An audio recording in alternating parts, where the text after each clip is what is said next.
I really need to go. I really need to go. I really should go to bed. I'm not going to bed right now. Not that simple. Not that simple when you got purpose and you feel you just feel electric. So I want to deal with losing a few hours of sleep. Not many few hours, but enough hours of sleep. Because as an older man, I have a fantasy. I have a dream every day. You know what my dream is? I have many dreams, but you know what my main dream is? To go to bed at 8:30. Sweet bitches. And wake up at 4:15, have morning prayer, make the coffee, go to the gym. Come home, perfect nap.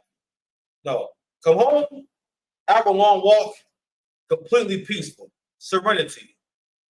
Serenity now. That's a hard one for me. Pause if you need to. But hold on. I know I keep saying that I was raised by some great, honorable, clean, good chicken frying people. Good sweet potato pie. You know what? Listen, I need my next drawing to make me I don't need it all the time. Matter of fact, I might want to make sweet potato pie just off of principle. I take it to work and let people feel the pie. But I'm gonna need me a jar that bake sweet potato pies to completion. She cook it to completion. And you know what else is getting cooked to completion? All you hyenas. Yeah. No, I'm joking. What's good, y'all? Oh, yo, did I say it was 6 past commandments? It's the 6 past commandments. My bad, yo. It's late. I was on the phone with my bro, having we was talking and whatnot, right? And so we start cooking. And I say, yo, I gotta go ahead and do at least part 1 of this show right here, man. The balloon pop show is the best thing that happened to black men, social media agents, and what else? And serial single mothers. So we're gonna get into a clip from the famous balloon pop show. Angry Man just did an amazing breakdown on the balloon pop show. I said, "Oh, sir, bravo, bravo, my good man." But the balloon pop show is a show that beloved, our hero on this channel, Aaron the Plumber, became famous on. Actually, I got my most viewed video from a reaction I did to that video on Facebook. I wish those numbers would come over here. I swear, that would be so nice if I could get them 20,000 views. Oh, like over here, just here, like this. But anywho, so we actually got another hero that came along, man. Matter of fact, let's just go ahead and share one clip of our new hero. You understand? How you doing, Shay? I'm doing amazing. Shay, what do you do? So I work for the county, and I have my own hair business and a few other little small businesses. Okay. All right. And why did you end up popping your balloon? Let's start again. If we can start off with your name and age. I'm Shay, and I'm 37. How you doing, Shay? I'm doing amazing. Shay, what do you do? So I work for the county, and I have my own hair business and a few other little small businesses. Okay. All right. And why did you end up popping your balloon? Yo, her voice is mad mature. I don't know, man. I don't know what it is. Like, man, that voice sound like. Now, I'm not saying she look older, but that voice sound like 44, 45. I'm just saying, God, dog. Do you want more? I do. My bad, yo. I mean for the dude. I'm gonna do it again. One more time. We can start off with your name and age. Cause I didn't pause it this time. Next time I'm gonna pause it. I'm Shay, and I'm 37. How you doing, Shay? I'm doing amazing. Shay, what do you do? That's that voice you get after you get some grandkids. That's definitely like a grand. Now I don't mean you got grandkids that's grown, but you got grandkids that's small. That's the kind of voice you have when you got too much responsibility. She got so much responsibility in her voice. So I work for the county, and I have my own hair business and a few other little small businesses. Okay. All right. And why did you end up popping your balloon? So originally I was feeling it. I like I don't want to say a bad boy, but I like somebody that's outspoken. But the question of, I feel like you're challenging the women. Oh, how many baby daddies you got? And then, you know, it's just, does that matter? You say future. So that's they past. It's not. All right. It's a lot. She just said a whole lot. We got to cook. You know what? I'm going to do something different. I'm going to let it go. Then I'll bring it back. They future. How many kids do you have? I have one daughter. She's 19. Do you want more? I do. My balloon still pop because I don't want any more. Okay. You don't want any more? Not at all. I You have. can't have one. any more. You I'm choose choosing not to have any more. I have a Okay. almost 14-year-old and Okay. Yeah. Well, the reason for me asking their past about the baby daddies, because it lets me know where they're going in their future. If you didn't want to have a baby daddy for the second time, then that lets me know that you was uncareful of what you're dealing with. do you necessarily Okay. believe that somebody's past is their past that don't determine their future? Not Because I mean, I can look at you and say like you made people make mistakes. And it could happen. I feel like once or twice, okay, some things become a choice, but your past doesn't determine. When it comes to once is a mistake. Twice, that's on you. Okay, so then say like you get into a relationship with somebody, you get See his hand? Saw his hand open and close. He said, I caught that. married and things don't work. So then I guess you made a mistake. And then so you once is a mistake and then twice is, I don't believe in that because I believe things happen. Sweetheart, twice is on you. Okay. You should have learned from that very first mistake. Okay. Lessons are And So she hold on. If she on there telling the man that you're not supposed to learn from your mistakes, then you should be able to keep making mistakes. Yeah, I'm sorry, let it not go. saying that your child is a mistake, right? Of course But the not. fact that you chose the wrong man to have kids with, and secondly, not to have a marriage after the next one or before marriage the next doesn't one. determine, and I'm a person that wants to be married, but marriage don't determine anything. I done known people to be married for a long time and it don't work out, baby. So yeah, you are no, honey, but Okay. you're too aggressive now. No problem. Well, you know, the aggressiveness that comes from a Southern man, right? Baby, let me explain. And we something to stand you. on what we My talking roots about. come from Texas, so Okay, I'm from New Orleans. okay, so You know what I the mean? South, So the when battles you, of the South. All right, like I said, Brian, let's move on. Let's okay, move on. Let's no move on. problem. Have a good day, love. If we can start off with your name. All right. Yo. No, I'm just saying, it's just astounding how unprepared these people are for dating. Like, how unprepared these people are to answer. The thing about those questions is that she could have answered them honestly and said, okay, I have this many children with this many men. You know what I'm saying? And another thing that I see that women will do with relationships is that they'll lay all their cards out on the table. You know what I'm saying? And what's funny about women is that women change their mind. And men have to understand that women will change their mind about stuff. That's why these kind of conversations where she's trying to make a judgment within a few seconds and trying to, you know, and that's why the reasons for why the women won't like the men won't make that much sense, because they actually don't really have a reason to reject the guy. So that's why you hear the most creative stuff. The video we're gonna play later, or maybe in part 2, you're gonna hear her and be like, because the woman gives her reason for why she, and again, it's the same guy, for why she popped the balloon. And it's not, again, it's more, a lot of these conversations are about validating the woman's bad choices, which I know you've heard that sentence before. But a lot of these conversations are about saying, no matter what happens, you should always get what you want. All right. Even if you're wrong, you still right. It's real Terrence Howard and Get Rich or Die Trying.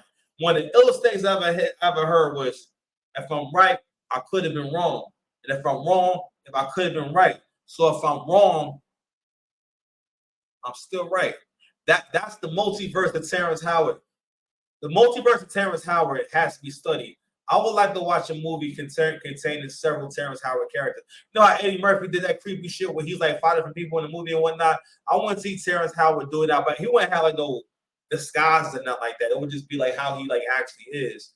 But like War Machine Terrence Howard, Hustle and Flow Terrence Howard,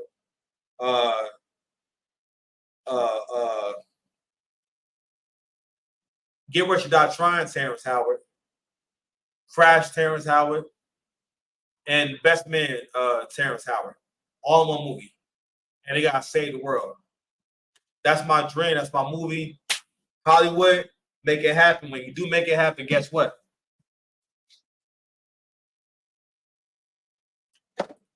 You owe me a check, my guy. So, where was I? So, people are starting to realize that this is not really a show. And Angry Man made an interesting analogy about how this is a social experiment where no one's really in charge, and the people who are also being studied in the social experiment are the ones administering the experiment. Very dope analogy, right? And again, I mean, how would you really make a fair assessment on someone or about someone without really speak after hearing them talk for 30 seconds? Because usually guys come out, they'll speak, they'll introduce themselves, maybe answer a few questions, and then the ladies can pop or unpop their balloon, right? But anywho, this exchange right here, especially how it ended, right? Where again, she could have just said, no, just not for me. You know what I mean? What she wanted to do was, again, the Angry Man made a great analogy or a great synopsis of this show is about combating the gems, the jewels that Kevin Samuels was dropping on black men, and how much Kevin Samuels changed how black men thought. And he's the beginning of helping black men realize your self-esteem is in the toilet. It's low. It's very low. You do not value yourself at all. You don't even see yourself as human. You'll want to sacrifice any and everything, and you live to be useful to someone else. Don't get me wrong. I love being useful, but I got to benefit too. I have to, what I want has to matter too. It's a relationship. And that's with everything. Friendships, work relationships, everyone has to benefit. And a lot of men are raised to believe that basically I should be happy to benefit someone else, and my happiness will come later, right? But ultimately, men have to realize that happiness trickles down. That's what I've heard. Yeah, if you make sure you're happy, then everyone else can be happy, right? And that's how you make sure you're actually getting some kind of satisfaction when you prioritize that and made it clear that, hey, and the way that happens is it's about men have to be demanding, have a vision, and have an idea for how he wants things to go. All right. So for one, again, if things don't work out, at least all right, things aren't working out. Versus, I've never even thought about what I want. Right. And I also bring up that point because I always have to ask the question of how does a nation become strong? How can a nation be strong and feared and respected if we raise the boys to be weak or raise the boys to think that a woman can do everything that they can do? What civilization has ever existed where the men were raised to be weak, where the men were raised to see themselves as below the women mentally and physically? Like, how do you get innovation from that? How do you get a better world from that? And in this interaction, what you guys were seeing is you're seeing two masculine energies clash. So I'm sorry. In that interaction, you're seeing two masculine energies clash together. All right. He's masculine and she's masculine. And what's interesting was seeing her body. I thought she was very curvy and whatnot. And she got this pink dress on. And it was interesting was just listening to her talk. And she, again, I don't think she was no bad person and whatnot. But what a lot of women want, and she's a victim of women, because again, she's a victim of the folly, the danger of lying to other women and telling other women that basically you're all beautiful, you're all attractive, and not only that, women like to promote the shared belief that all women deserve an amazing guy. All women deserve a great relationship. All women deserve things. All rip, they just deserve it. And it's not, she's fortunate to have gotten that, or to get the opportunity. And it gets to where you can't even recognize the opportunity. or you don't know how to get an opportunity, you don't realize that you don't really know how to get an opportunity. Like you don't really know how to go about that. In this conversation, the first thing that she does wrong is she wants to make it clear that the way you think is wrong. I don't like how you think, and you should think more like me. Right? My life became way more peaceful when I realized that you can't control what men and boys do. They have to decide for themselves that shit makes sense.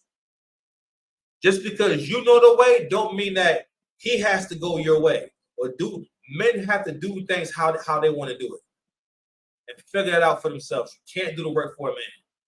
All right, you got to respect wherever he's at, and also the followership skills. Her not understanding you are not there to lead him nowhere. You have to lead him. He's not a man. If you have to tell him how to think, you don't tell a man how to think. How is that helpful to you? How is it helpful to him? One time I was having a conversation with a young lady. I said to her, nothing you told, everything that you like about me, everything that makes you attracted to me, has nothing to do with anything you ever told me.